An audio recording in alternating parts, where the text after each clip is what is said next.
Hello everyone, and welcome to The History of Byzantium, Episode 16, Theodora.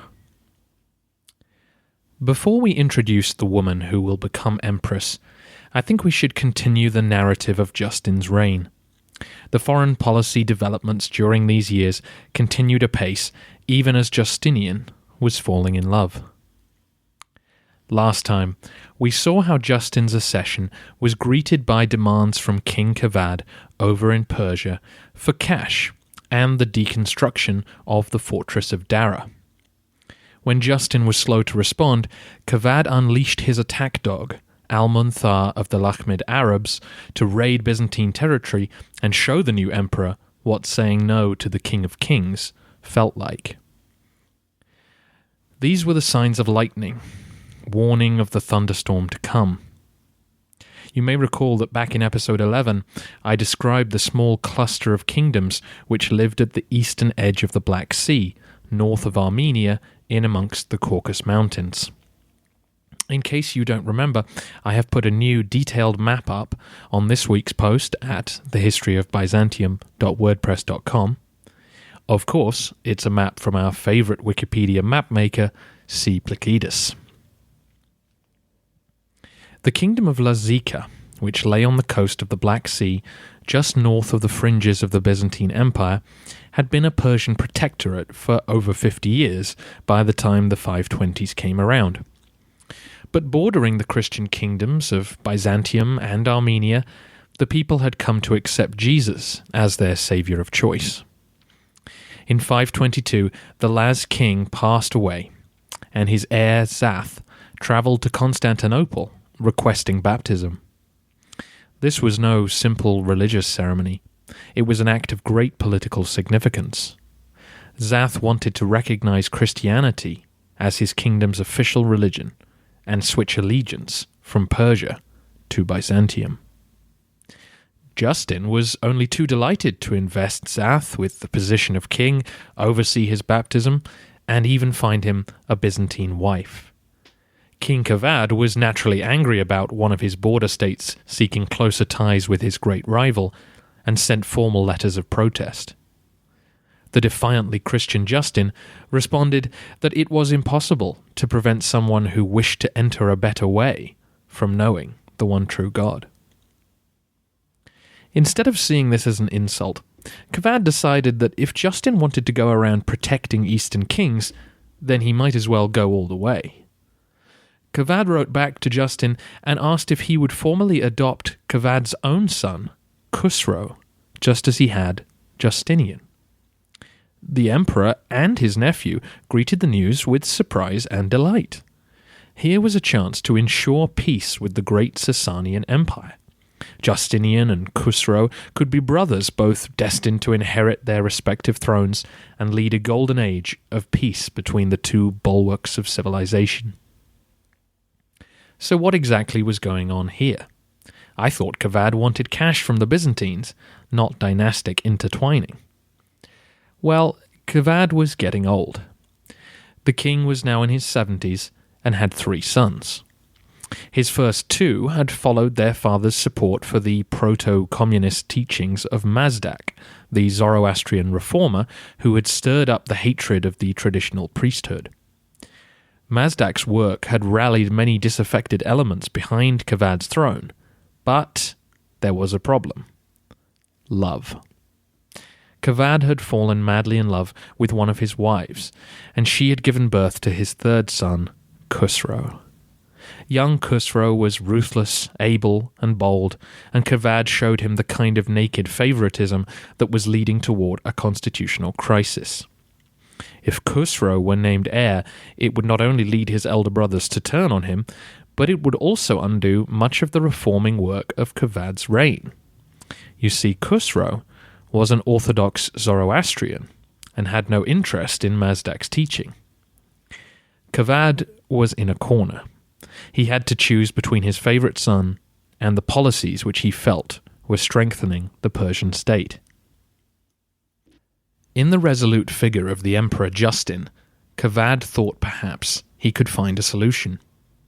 If the emperor would adopt Khusro, then perhaps the traditional Zoroastrian elite would be too fearful of a Byzantine invasion to overthrow his beloved son. Everything seemed to be moving forward smoothly until Justin's quaestor got involved.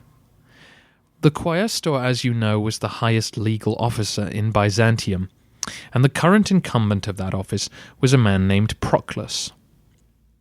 An upright legalist, Proclus pointed out the obvious problem with adoption. Khusro might one day be the legal heir to the Byzantine throne. Although there was much debate about how any succession might come about, the solution seemed obvious. Justin could adopt Khusro under a lesser custom than a formal father-son arrangement. Only a few years earlier, after all, Justin had adopted Euthoric under the German custom, and surely he could now do the same for Khusro.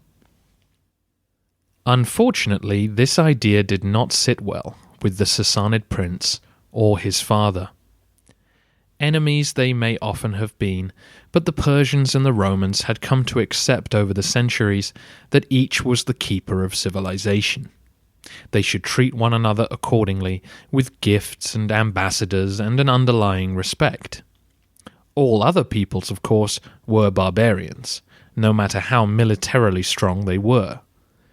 So to suggest that Khusro in any way deserved the same treatment as a Goth was deeply offensive.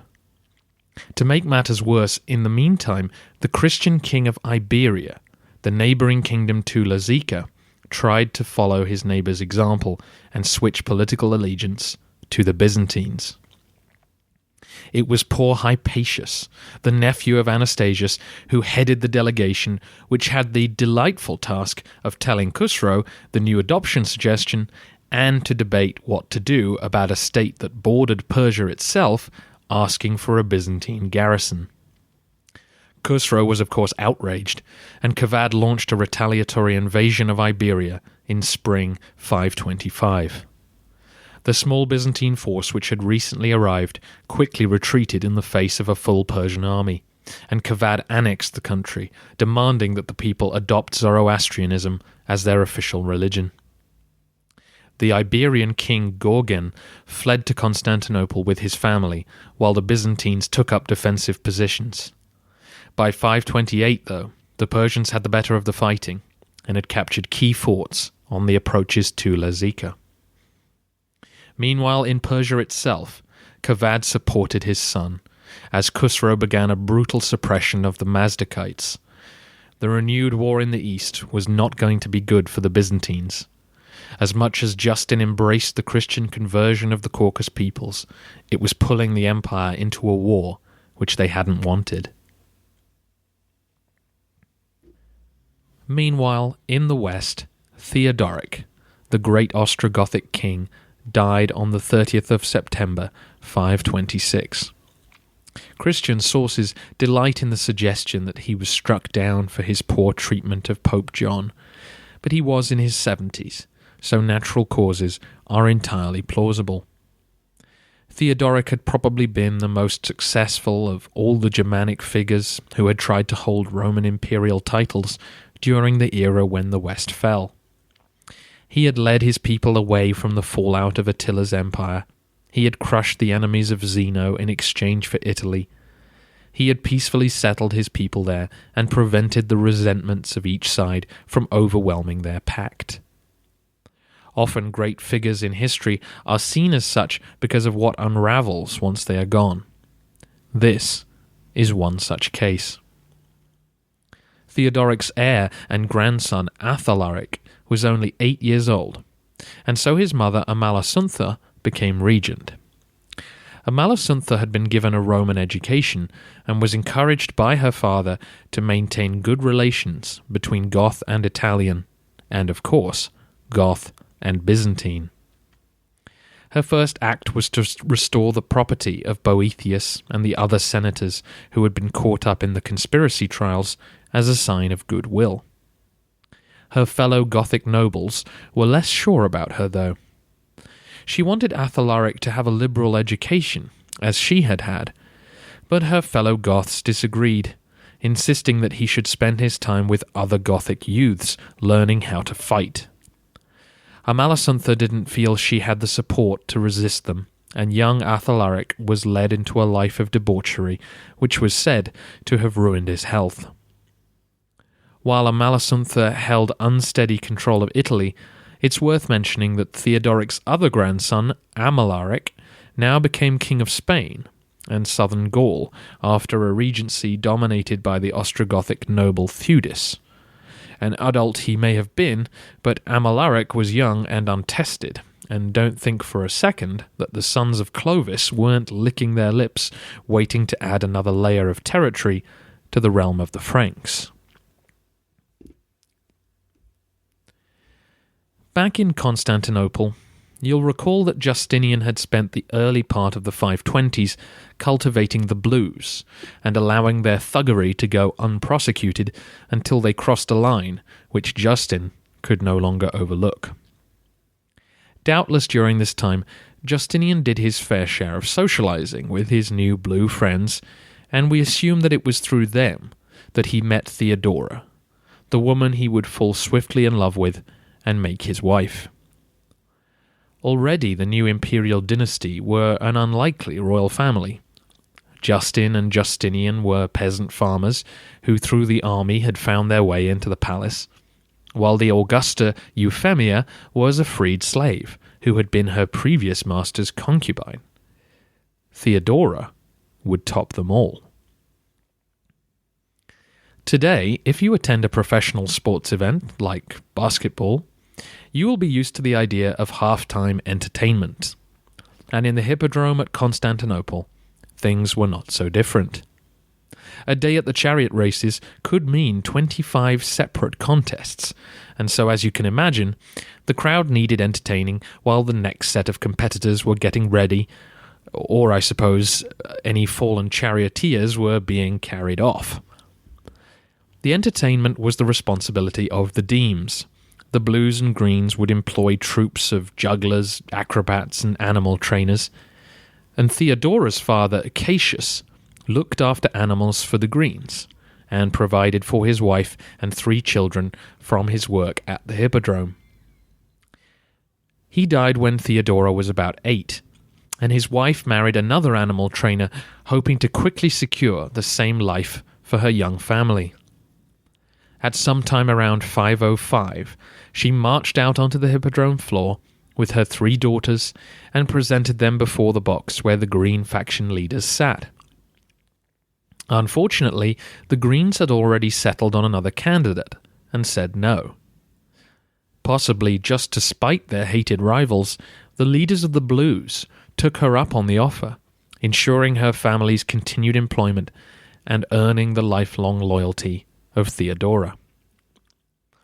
By the time she was 11, Theodora had followed her older sister Comito into the burlesque theatres of the capital to play in low knockabout comedy and farce. As you know from the history of Rome, actors were considered, along with gladiators and slaves, to be the lowest classes in society.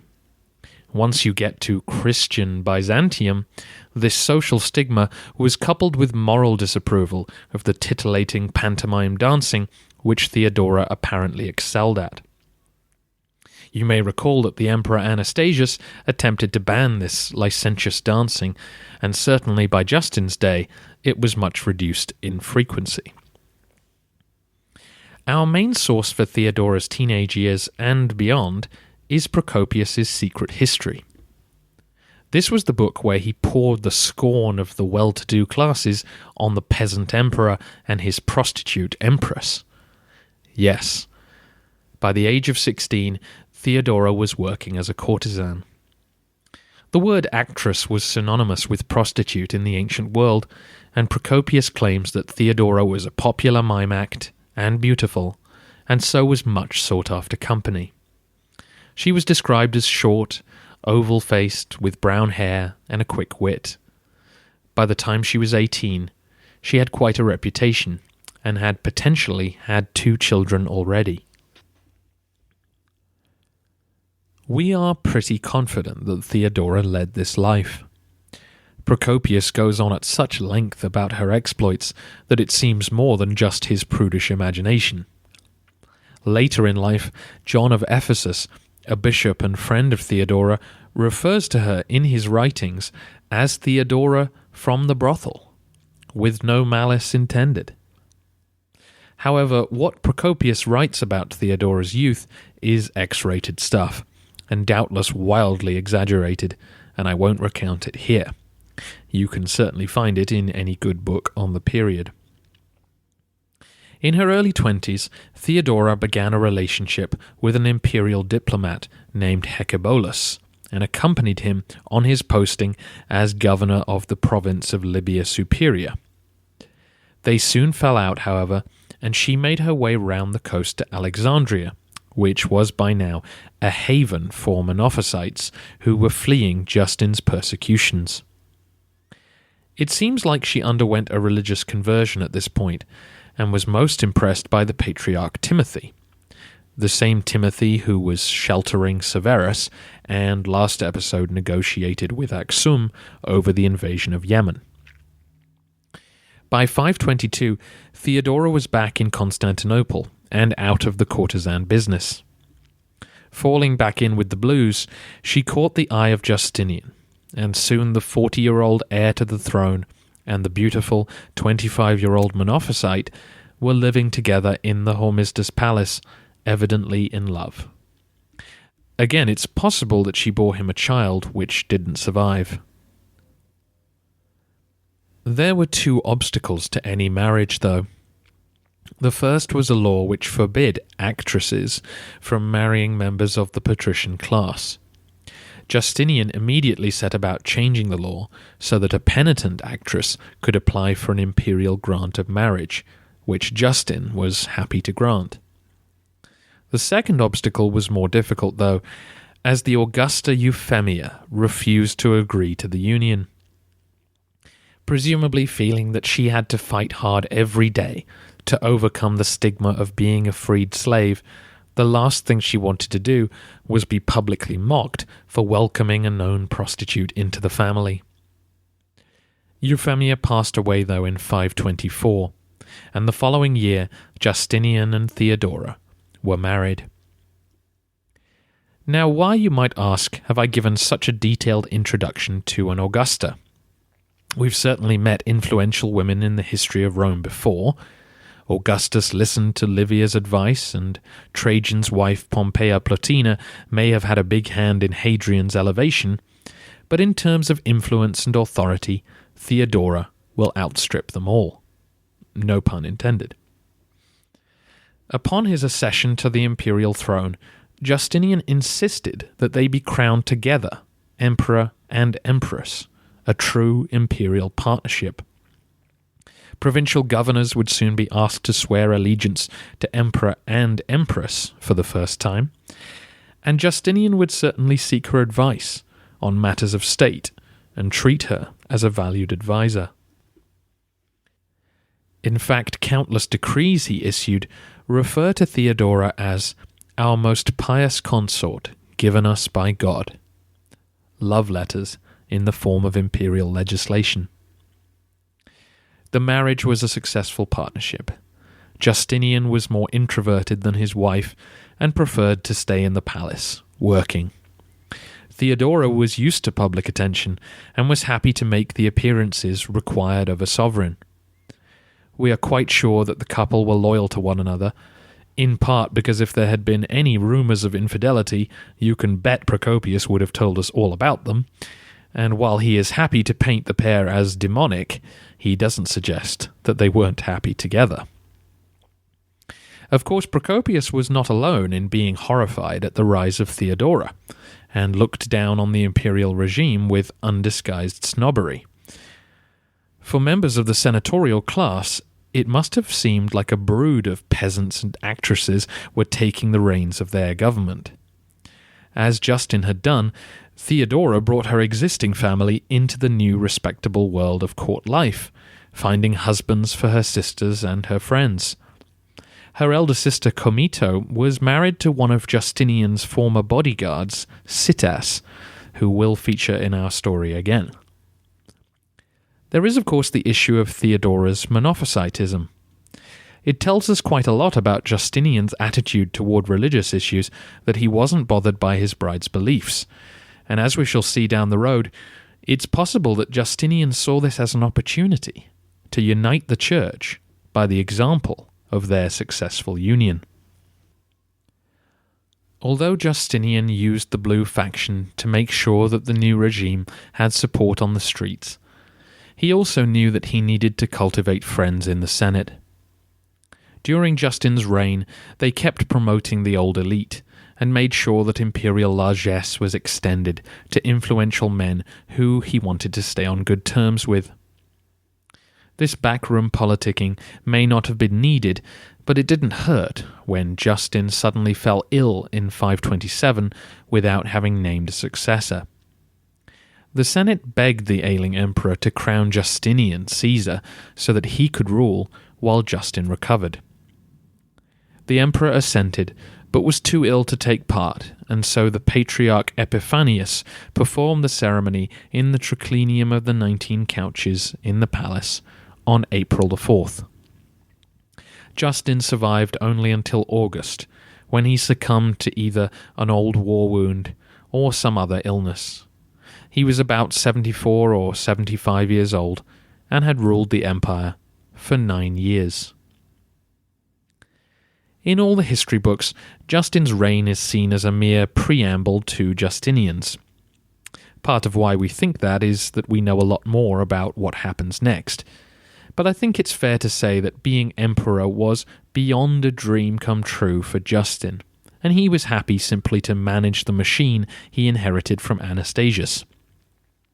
The most important part of Justin's reign, in hindsight, probably is the time it gave Justinian to familiarize himself with that machinery of state and make his plans to transform it. Justinian, therefore, became sole emperor on August 2nd, 527, with Theodora at his side. He was about 45 years old and was so ready to get going. The next few years saw an explosion of activity on all fronts as Justinian let loose every idea he had for how to remake the Roman Empire into something worthy of its past, its god, and its new emperor. The only way to keep track of this whirlwind is to split the next few episodes between different fronts and foreign and domestic affairs, but I will try and keep the timeline straight if you will stay with me. Before I go, though, I should mention that in 526, a massive earthquake hit Antioch, devastating the city's buildings and killing thousands.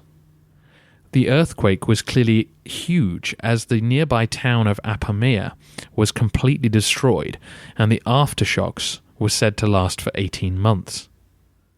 This was on the back of a terrible fire the year before, and in 528 a second quake hit, killing thousands more.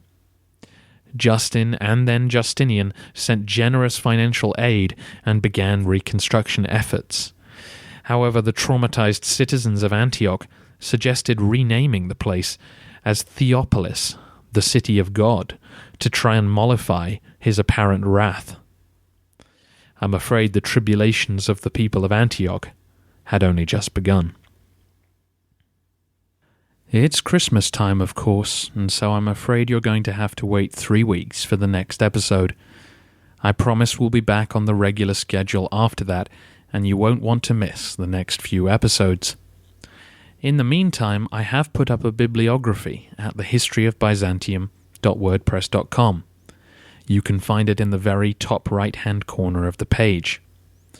Not only does it include every book I've read while compiling the podcasts, but I've also given a short recommendation for each one and divided the list up for beginners and more advanced readers. You can also find me on Twitter at thetbcritic.org. So far I've only used it for my work as a TB critic, hence the name, but from now on I will also tweet when anything Byzantium related happens. Have happy holidays wherever you are, if you have them. And thank you so much for listening.